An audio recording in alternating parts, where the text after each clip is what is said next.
बच्चों welcome back to my channel Akki Guru class में आप सभी प्यारे छात्र एवं छात्राओं का स्वागत है। बच्चों जैसा कि आप देख सकते हैं कि मैट्रिक बोर्ड परीक्षा चैप्टर 4, ठीक है।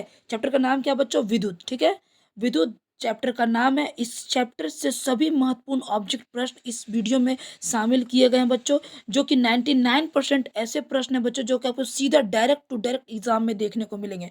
तो बच्चे बस सब्र करके वीडियो को पूरा अंत तक, लास्ट समय तक जरूर देखना। जरूर गारंटी देते हैं कि बच्चों यहाँ से आपको पूरे प्रश्न के साथ साथ ऐसे प्रश्न मिलेंगे जो आपको सीधा डायरेक्ट एग्जाम में देखने को मिलेंगे। तो बस बच्चों, I request you everyone children से कि बस बच्चों अंतिम तक सांस बनाकर वीडियो को देखें। और बच्चों अगर आपको किसी भी प्रकार का और वीडियो देखना है तो उसका प्लेलिस्ट बना दिया गया है, उस प्लेलिस्ट में जाइए, आपको सभी सब्जेक्ट का वीडियो मिल जाएगा। और इसके चैप्टर 3 के 1, 2, 3 का अगर आपने नहीं देखा तो उसका लिंक डिस्क्रिप्शन बॉक्स में मिल जाएगा, ठीक है। आप वहां से जाके उन वीडियो को देख सकते हैं, ठीक है बच्चों। तो चलिए समय ना बर्बाद करते हुए क्वेश्चन के फर्स्ट पार्ट पर चलते हैं। आज का पहला प्रश्न क्या है बच्चों? मजेदार प्रश्न है। पहला प्रश्न है, विभवांतर का एसआई मात्रक क्या होता है, अथवा निम्नलिखित में कौन सा विद्युत विभवांतर का एसआई मात्रक है? तो पहला का ऑप्शन क्या है? जूल, वाट, एम्पियर, वोल्ट। तो अगर बच्चों आपने डी ऑप्शन चूज किया तो बहुत सही बच्चे, D is the right answer of this question. चलिए अगले प्रश्न में चलते हैं। वैद्युत प्रतिरोधकता का एसआई मात्रक अथवा किसी चालक की प्रतिरोधकता का मात्रक क्या है? ओम से एक, ohm metre, ohm by metre, कोई नहीं।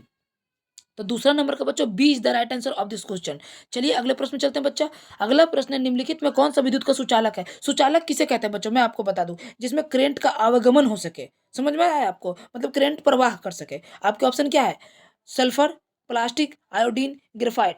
तो बच्चे बताइए, D is the right answer of this question, graphite. Graphite क्या होता है? ग्रेफाइट एक पदार्थ है बच्चों। ये कहाँ पर आपको मिलेगा? तो पेंसिल की जो लीड होती है, लीड, नोक, जिसको पेंसिल को छीलने पर जो हमको ब्राउन या ब्लैक कलर का जो मिलता है उसको ग्रेफाइट कहते हैं। वो विद्युत का सुचालक होता है। उसमें अगर दोनों पेंसिल को दोनों तरफ आप छील दो और एक तरफ पलक में डाल दो और दूसरी तरफ पीछे में पलक में डालोगे, और वहां पे आप किसी प्रकार का टेस्टर या किसी चीज ऐसा युक्ति से टेस्ट करोगे तो आप देखोगे कि वहां पे विद्युत आ रहा है बच्चों। ध्यान रहे बच्चों, ऐसा करना नहीं है, ये बहुत ही खतरा हो सकता है, ठीक है। चलिए अगले प्रश्न में चलते हैं बच्चों। अगला प्रश्न क्या है? अगला प्रश्न है, निम्नलिखित में कौन सा विद्युत का सबसे अच्छा चालक है? बताइए बच्चों। आपके ऑप्शन है बच्चों, ए चांदी, बी लोहा, सी नाइक्रोम, डी रबर। बच्चों मैं आपको ज्यादा समय नहीं दे सकता क्योंकि वीडियो की लेंथ लंबी हो जाएगी, तो आप ही ज्यादा नहीं देखते हैं, वीडियो को बीच में स्किप करके देखने लगते हैं। तो इससे बहुत ही आपका भी लॉस हो जाएगा, मेरा भी लॉस हो जाएगा। आपका लॉस मेरे से ज्यादा, लेकिन आपका लॉस होगा, ये ध्यान रखिएगा।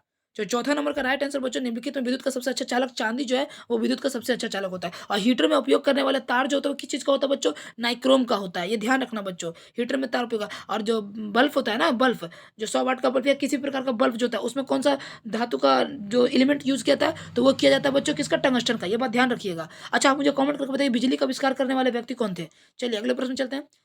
अगला प्रश्न है, अमीटर में निम्नलिखित में किसे मापा जाता है? अमीटर से क्या मापा जाता है? धारा, आवेश, विभव, विद्युत शक्ति। तो पांचवा नंबर का बच्चों, अगर आपने बिल्कुल ए ऑप्शन चूज किया है तो बिल्कुल सही बच्चे, A is the right answer of this question. चलिए अगले प्रश्न में चलते हैं। अगला प्रश्न है, प्रतिरोध का एसआई मात्रक क्या होता है? प्रतिरोध समझते हैं ना बच्चों?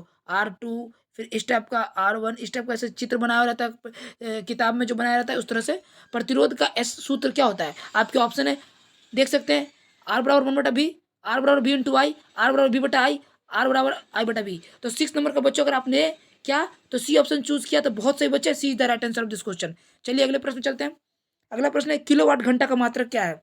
आपके ऑप्शन है, विद्युत धारा का, समय का, विद्युत ऊर्जा का, विद्युत शक्ति का। तो बच्चों सातवां नंबर का अगर आपने डी ऑप्शन चूज किया है तो बहुत सही बच्चे, D is the right answer of this question. चलिए अगले प्रश्न में चलते हैं बच्चा। अगला प्रश्न है, किसी चालक की प्रतिरोधकता निर्भर करती है किस पे? चालक की लंबाई पर, चालक के अनुप्रस्थ काट के क्षेत्रफल पर, चालक के पदार्थ की प्रकृति पर, इनमें से सभी। तो बच्चों 8 नंबर का अगर आपने डी ऑप्शन चूज किया तो बहुत सही, ए भी होगा, बी भी होगा, सी भी होगा। चलिए अगले प्रश्न में चलते हैं बच्चों। अगर आपको ज्यादा समय चाहिए बच्चों तो फिर से रिपीट करूंगा, वीडियो को पॉज कर लीजिए, आराम से पढ़िए, आराम से समझिए। और जो बच्चे पढ़े हैं उनको तो मेरे एक बार में समझ में आ चुका होगा। चलिए अगला प्रश्न चलते हैं। अगला प्रश्न क्या है? आवेश का एसआई मात्रक क्या होता है? वोल्ट, ओम, जूल, कूलाम। तो बच्चों आवेश का एसआई मात्रक जो होता है बच्चों, जूल होता है, ठीक है। मुझे बताइए, कूलाम किसका एसआई मात्रक है? ओम किसका एसआई मात्रक है? वोल्ट किसका? ये तीनों का आप कमेंट कर दीजिए। मैं कमेंट करने के लिए इसलिए बोलता हूँ, कमेंट करने का मतलब है कि लिखना, और जो चीज़ों को आप लिख देते हो उसको भूलना असंभव हो जाता है बच्चों, संभव नहीं असंभव हो जाता है। इसलिए लिखने से बच्चों को याद होता है, इसलिए आप लिख दीजिए उस चीज़ को, ठीक है। चलिए अगले प्रश्न चलते हैं। अगला प्रश्न क्या है बच्चों? 10 नंबर, विद्युत ऊर्जा का व्यापारिक मात्रक क्या है? वाट, वाट बटा घंटा, यूनिट, कोई नहीं। तो 10 नंबर का बच्चों अगर आपने सी ऑप्शन चूज किया है तो बहुत सही बच्चे, unit is the right answer of this question. अगला प्रश्न, अरे एक क्वेश्चन रिपीट हो गया बच्चों, ओह सॉरी सॉरी, बट लेकिन इसका कोई ऑप्शन तो सही है, लेकिन क्वेश्चन गलत लग रहा है। यहाँ पे पता है 11 नंबर का बच्चों, यहाँ पे लिखा निम्नलिखित में कौन सा संबंध सत्य है, ये काट दीजिए बच्चों। यहाँ पे लिखा होगा क्वेश्चन में निम्नलिखित में कौन सा संबंध सत्य है। ए बी बराबर आई बटा आर, बी आर बटा आई, सी बी बराबर आई इंटू आर, बी बराबर I into R square, D option बताइए। तो 10 नंबर का 11 नंबर का बच्चों, अगर आपने सी ऑप्शन चूज किया तो बहुत सही है, बी बराबर आई इंटू आर, ठीक है। निम्नलिखित में ये संबंध सत्य है। अगले प्रश्न में चलते हैं बच्चों। अगला प्रश्न क्या है, निम्न में कौन सा पद विद्युत परिपथ में विद्युत शक्ति को निरूपित करता है। आपके ऑप्शन है I square R, I R square, V square I, V I square, बताइए क्या होगा बच्चों। तो बच्चों 12 नंबर का अगर आपने ए ऑप्शन चूज किया तो आई स्क्वायर इंटू आर, बिल्कुल सही जवाब है आपका, ठीक है। चलिए अगले प्रश्न चलते हैं। अगला प्रश्न क्या है, समांतर क्रम में संयोजित प्रतिरोध की संख्या घटने के उपरांत संयोजित प्रतिरोध का कुल प्रतिरोध कितना होता है। बढ़ता है, घटता है, अपरिवर्तित रहता है, इनमें से कोई नहीं। तो बच्चों अगर 13 नंबर का आपने ए ऑप्शन चूज किया तो बहुत से बच्चों A is the right answer of this question. चलिए अगले प्रश्न में चलते हैं बच्चों। चालक का प्रतिरोध निर्भर नहीं करता है चालक की लंबाई पर, चालक के अनुप्रस्थ काट क्षेत्र पर, चालक के तापमान पर, चालक के प्रवाहित विद्युत धारा पर। एक तो बच्चों जब भी वीडियो बनाने बैठेंगे कोई ना कोई प्रॉब्लम जरूर आएगा, इतना देर से आवाज़ आने लगता है। सॉरी बच्चों, माफ़ करिएगा। अब आवाज़ को तो रोक नहीं सकते, बट आपको पढ़ाना भी रोक नहीं सकते हैं, दोनों आपको पढ़ा तो सकते हैं, बट इसलिए बच्चों समझिएगा, समझने की कोशिश कीजिएगा, ट्राई टू अंडरस्टैंड। आवाज़ आएगा ही आएगा, क्योंकि मैं ऐसी जगह पे हूँ जहाँ पे आवाज़ को रोकना संभव नहीं है। 14 नंबर बच्चों क्या है राइट आंसर। 14 नंबर का राइट आंसर बच्चों D is the right answer of this question, चालक के प्रवाहित विद्युत धारा पर, ठीक है। आई होप कि बच्चों आप समझ पा रहे होंगे, मेरा पढ़ाने का तरीका आपको पसंद आ रहा होगा, ठीक है। अगर पसंद आ रहा है बच्चों तो प्लीज बच्चों लाइक का बटन जरूर दबाइएगा। चलिए अगले प्रश्न चलते हैं बच्चों। अगला प्रश्न क्या है, प्रतिरोध वाले प्रतिरोध के सिरों के बीच विभवांतर बी बराबर प्रतिरोध में होकर प्रवाहित होने वाली धारा आई के बीच किस युक्ति का संबंध होता है। आपके ऑप्शन है बी इंटू आई बराबर आर, बी इंटू आर बराबर आई, बी बटा आई बराबर आर, और आई बटा वी बराबर आर, बताइए। तो 15 नंबर का बच्चों सी ऑप्शन बिल्कुल सही उत्तर है, वी बटा आई बराबर आर। चलिए अगले प्रश्न चलते हैं बच्चों। अगला प्रश्न, एक अमीटर का परिसर रेंज 0.3 एम्पियर है और इसे अमीटर के स्केल पर डिवीजनों की संख्या 30 है, तो उस अमीटर का अल्पमांक कितना होगा, बताइए। 100 एंगस्ट्रॉम, 10 एंगस्ट्रॉम, 0.1 एंगस्ट्रॉम, 0.01 एंगस्ट्रॉम। तो बच्चों अगर आपने 16 नंबर का ए ऑप्शन चूज किया तो बहुत से बच्चों 100 एंगस्ट्रॉम, ठीक है। चलिए अगले प्रश्न चलते हैं। कितना मीटर, 100 एम्पियर होगा एंगस्ट्रॉम। चलिए एक पररूपी,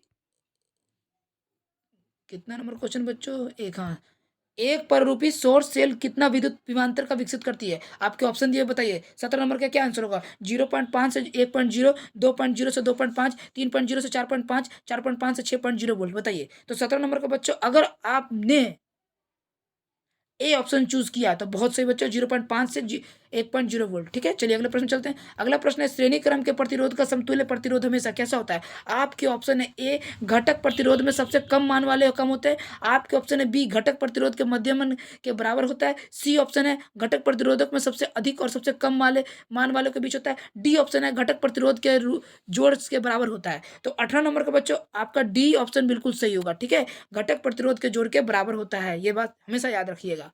चलिए भारत में उत्पादित प्रतिवर्ती विद्युत धारा की आवृत्ति कितनी है, 50 हर्ट्ज, 60 हर्ट्ज, 70 हर्ट्ज, 80 हर्ट्ज, बताइए। तो 19 नंबर का बच्चों A is the right answer of this question, 50 hertz, ठीक है। आई होप कि आप अच्छे से समझ पा रहे होंगे। चलिए अगले प्रश्न में चलते हैं। अगला प्रश्न, किसी वोल्ट मीटर पर के स्केल पर 0 वोल्ट और 1 वोल्ट के बीच विभाजन चिन्ह है, तो उस वोल्ट मीटर का अल्पमांक कितना होगा। आपके ऑप्शन है 0.5 वोल्ट, 0.05 वोल्ट, 0.005 वोल्ट, 0.0005 वोल्ट, बताइए। तो बच्चों 20 नंबर का अगर आपने बी ऑप्शन चूज किया तो बहुत सही बच्चे, 0.05 volt is the right answer of this question. चलिए अगले प्रश्न में चलते हैं बच्चों। अगला प्रश्न है, एक माइक्रो एम्पियर विद्युत धारा निम्नलिखित में कौन सी है। आपके ऑप्शन है 10 से 4 एम्पियर, 10 से 5 एम्पियर, 10 से 6 एम्पियर, 10 से 7 एम्पियर। तो बच्चों 21 नंबर का आपने सी ऑप्शन चूज किया तो बहुत सही बच्चों, C is the right answer of this question, ठीक है। एक माइक्रो एम्पियर में विद्युत धारा का कौन कितनी होती है, तो 10 से 6 एम्पियर होती है। चलिए अगले प्रश्न चलते हैं। अगला प्रश्न, विद्युत बल्ब का तंतु किस धातु का बना होता है। मैंने अभी आपको बताया था विद्युत बल्ब का धातु किस चीज का बना होता है, बताइए। लोहा का, टंगस्टन का, तांबा का, सोना का। तो बच्चों अगर आपने बी ऑप्शन चूज किया तो वेरी गुड बच्चों, you are your right, your answer is the very right of this question, B is the right answer of this question, ठीक है। चलिए अगले प्रश्न चलते हैं। अगला प्रश्न क्या है, और हाँ बच्चों एक बात बता दें, ये वीवीआई क्वेश्चन है, इसको वीवीआई लगा लो, एग्जाम के व्यू से, एग्जाम के पॉइंट ऑफ व्यू से मोस्ट इंपॉर्टेंट क्वेश्चन है, ठीक है। चलिए अगले प्रश्न में चलते हैं। ताप बढ़ने से चालक का प्रतिरोध बढ़ता है, घटता है, बढ़ता घटता नहीं है, इनमें से कोई नहीं। तो 23 नंबर का बच्चों अगर आपने ए ऑप्शन चूज किया तो बहुत से बच्चों बढ़ता है, ठीक है। चलिए अगले प्रश्न चलते हैं। अगला प्रश्न, विद्युत शक्ति का मात्रक क्या है, एम्पियर, वोल्ट, ओम, वाट। तो 24 नंबर का बच्चों अगर आपने बी ऑप्शन चूज किया तो बहुत से बच्चे B is the right answer of this question. चलिए अगले प्रश्न में चलते हैं बच्चों। बैटरी में किस प्रकार की धारा प्राप्त होती है। आपके ऑप्शन है दिष्ट, प्रतिवर्ती, ए और बी दोनों सही है, इनमें से कोई सही नहीं है। तो बच्चों अगर 25 नंबर का आपने ए ऑप्शन चूज किया तो बैटरी में दिष्ट धारा प्राप्त होती है। ये बिल्कुल सही उत्तर होगा। ठीक है, चलिए अगले प्रश्न चलते हैं। अगला प्रश्न, 1 वोल्ट क्या कहलाता है? 1 जूल बटा सेकंड, 1 जूल बटा कूलाम, 1 जूल बटा एम्पियर, इनमें से कोई नहीं। तो बच्चों 26 नंबर का अगर आपने बी ऑप्शन चूज किया तो बहुत सही बच्चे, B is the right answer of this question. चलिए अगले प्रश्न में चलते हैं बच्चों। किसी कुंडली का प्रतिरोध ज्ञात करने का सूत्र अथवा किसी कुंडली का प्रतिरोध ज्ञात करने के लिए सूत्र क्या है? आर बराबर वी बटा आई, आर बराबर आई बटा वी, आर बराबर वी इंटू आई, आर बराबर वी बटा आई, बी से आई। 27 नंबर का बच्चों अगर आपने ए ऑप्शन चूज किया तो बहुत से बच्चे, A is the right answer of this question. चलिए अगले प्रश्न चलते हैं। विद्युत धारा का ऐसे मात्रक या विद्युत धारा का मात्रक होता है, आपके ऑप्शन है वाट, वोल्ट, ओम, एम्पियर। तो बच्चों 28 नंबर का अगर आपने डी ऑप्शन चूज किया तो बहुत से बच्चों, ampere is the right answer of this question. चलिए अगले प्रश्न में चलते हैं। अगला प्रश्न, अमीटर को विद्युत परिपथ से कैसे जोड़ा जाता है? श्रेणी क्रम में, पार्श्व में, ए और बी दोनों सही है, इनमें से कोई सही नहीं है, बताइए। तो 29 नंबर का बच्चों ए ऑप्शन बिल्कुल सही है, अमीटर को विद्युत परिपथ से श्रेणी क्रम में जोड़ा जाता है। ठीक है, आज का लास्ट और आखिरी प्रश्न बच्चों, विभवांतर मापने वाले यंत्र को क्या कहा जाता है? अमीटर, वोल्टमीटर, गैल्वेनोमीटर, इनमें से कोई नहीं। तो बच्चों 30 नंबर का अगर आपने बी ऑप्शन चूज किया तो बहुत से बच्चे, B is the right answer of this question. बच्चों इस तरीके से 10 से 11 मिनट के अंदर मैंने आपका पूरा 30 क्वेश्चन कंप्लीट करवाया, 30 में से 30 कंप्लीट करवाया। आई होप कि आपने सारे क्वेश्चन बहुत अच्छे से सॉल्व किए होंगे। अगर आपने ऐसा किया है तो आप हमें बताएं कि आपने 30 प्रश्न में से टोटल कितने प्रश्न को सॉल्व किया। ठीक है, ठीक है बच्चों, आप कमेंट बॉक्स में डाल दीजिएगा। तो आई होप कि बच्चों ये सेशन आपको पसंद आया होगा। अगर आपको पसंद आया तो लाइक का बटन जरूर दबाइएगा। अगर आपने अभी तक चैनल को सब्सक्राइब नहीं किया है तो चैनल को सब्सक्राइब कर बेल आइकन घंटी जरूर प्रेस कर ले, और साथ ही अपने सभी मित्रों, दोस्तों, भाइयों के पास शेयर कर दीजिए। ठीक है, तो चलो बच्चे आज के लिए इतना काफ़ी है। अब मिलते हैं अगले स्टडी की वीडियो में, तब तक के लिए बाय बाय, टेक केयर, जय हिंद, जय भारत, स्वस्थ रहिएगा, मस्त रहिएगा।